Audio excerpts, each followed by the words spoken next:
Panoramic cameras have always been a pretty unique category. You can take one compact camera, capture an entire scene in a single shot, and then decide how you want to frame or adjust it afterward. Personally, I always like carrying a panoramic camera whenever I travel. There's just something a little magical about having that kind of flexibility.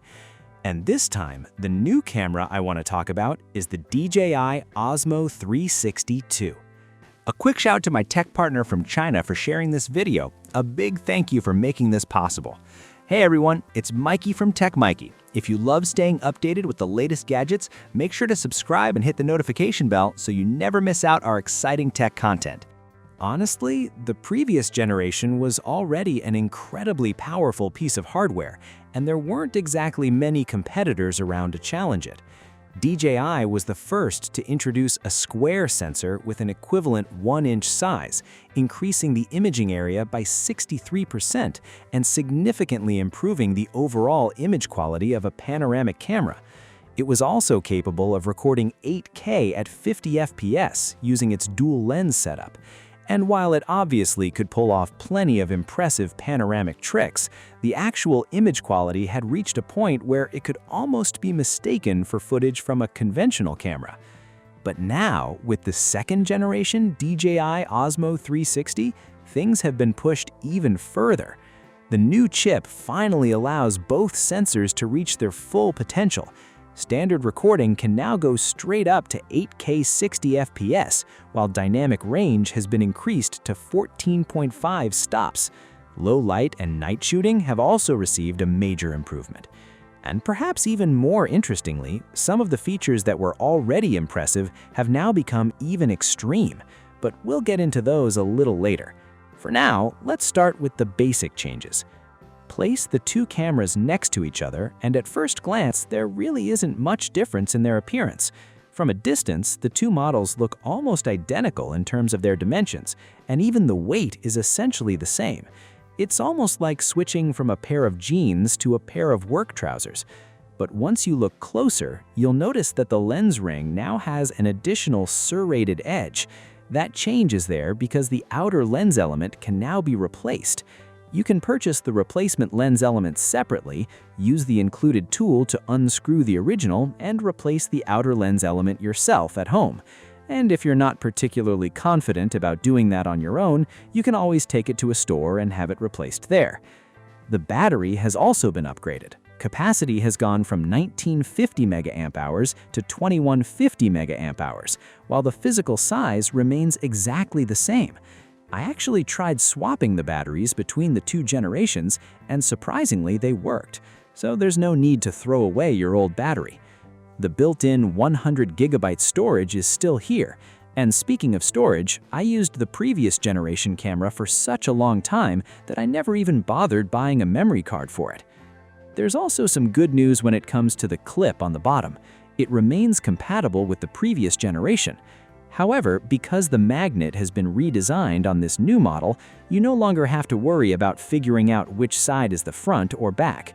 The downside is that using the two generations interchangeably is now slightly more complicated, but overall, I still think this is a worthwhile improvement. There are a few smaller details worth mentioning too. When you open the cover, you'll now find a dedicated wire slot, and the microphone design has also changed quite noticeably compared with the original. A windproof mesh has been added as well, allowing it to handle somewhat windy conditions better. NFC support is another new addition. While browsing your footage, you can simply tap the camera and immediately open that particular footage inside the software. And when you're actually shooting, tapping it will bring up the shooting interface and establish the connection. It's a small feature, but honestly, it's pretty fun to use. Overall, DJI hasn't radically changed the design, which means there shouldn't be any major adjustment period for existing users. Your previous habits still work, and the existing accessory ecosystem remains useful. At the same time, DJI has addressed several of the little pain points and quirks from the previous generation. So even though the exterior looks familiar, there are enough meaningful refinements underneath to make this feel like a very solid upgrade. So what about the actual performance? It's pretty clear that the second generation delivers some noticeable improvements in terms of image processing and overall rendering compared to the first. I'm not even going to tell you which clip was recorded at 60 FPS and which one was recorded at 50 FPS. Can you spot the difference yourself? It should be fairly obvious. And there's a practical reason why 60 FPS makes more sense here. Most streaming content and modern displays operate at 60 FPS, so compared with 50 FPS, you'll notice fewer instances of uneven frame pacing and frame skipping. That additional stop of dynamic range also makes a real difference.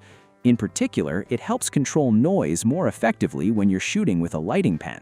There's also a noticeable reduction in noise, especially in darker parts of the image. That said, sometimes the footage can look a little gray and the color temperature is currently slightly on the cooler side. Of course, these are relatively easy things to correct. When shooting indoors, the improvement isn't just about getting a brighter image. The low light resolution is also significantly better than what we saw on the previous generation. And the microphone isn't simply a redesign either. The actual recording quality has been improved as well. Some of the features that were already available have also received major upgrades this time around. Static time-lapse can now reach 16K at 30 FPS. Photo mode adds HDR and time freeze, while the camera can also record in an 8K 1.2 Super Night Scene mode and supports 8K 60 FPS. Even if we only look at the static time-lapse improvement, the difference is immediately noticeable. The detail in text and textures is much clearer. And when shooting photos, the stitching between the two lenses is now almost impossible to notice, while overall sharpness has been significantly improved. You can really see how DJI has built up its experience over time. From the first generation Osmo 360, which was already capable of capturing fast-moving scenes and rapidly changing light from drones, to this second generation, the algorithms have clearly gone through continuous optimization. But that's not all. This generation also introduces some genuinely useful new features that reduce the amount of demanding post-processing you have to deal with afterward. Think about how simple 360-degree shooting is supposed to be. You basically just point the camera, press record, and capture everything around you. But once you get back home, things can become much more complicated. You may have to spend a lot of time adjusting viewing angles and constantly fine-tuning the composition. In fact, for 360-degree footage, the post-production process can sometimes be much more tiring than actually shooting the video. That's why two new features are particularly important here: subject tracking and simultaneous front and rear camera shooting. Honestly, I didn't expect subject tracking to be this useful on a panoramic camera. With a pocket camera, for example, you have to think about the gimbal's rotation speed, movement range, and shooting angles. But a panoramic camera naturally sees in every direction, so as long as the tracking algorithm is good enough, it can follow the subject from practically any angle. And using it is extremely simple. Once you activate tracking, a frame appears on the screen. Just tap that frame and the camera starts following the subject. That tracking frame is actually pretty impressive. It doesn't matter whether you move toward the front, behind the camera, or even above it, the camera can continue tracking you. There's also a subtle easing effect, which makes the movement look much smoother and more natural. And if you manually drag the composition around, for example, moving the subject toward the third point of the frame, the camera will do its best to keep your face in roughly the same position.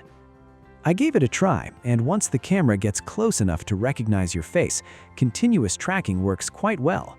You do need to maintain a certain distance for it to keep following you reliably. Actually, I just had an idea. What if I secretly switch places with someone behind a tree? Will it still know which person is me? Let's find out. After importing the footage into DJI Mimo, there's also a front and rear synchronization feature. Essentially, it helps you keep track of the face on this side while showing the corresponding view. The image shown on the front is simple and straightforward, but at the same time, it looks surprisingly good. Overall, the improvements on the second generation Osmo 360 are very clear, both in terms of screen precision and the optimized performance of the sensors. More importantly, DJI has clearly listened to user feedback while developing this generation, allowing the camera to maintain its strong position in image quality. Many of the upgrades directly target problems that existed before but hadn't been fully solved. So rather than simply calling this a specification upgrade, I think it's more accurate to say that DJI has refined the Osmo 360 into a better recording tool for everyday users. You're getting better image quality, stabler recording, and an easier overall shooting experience. And perhaps the biggest value of a small camera like this for ordinary people isn't necessarily the final polished video.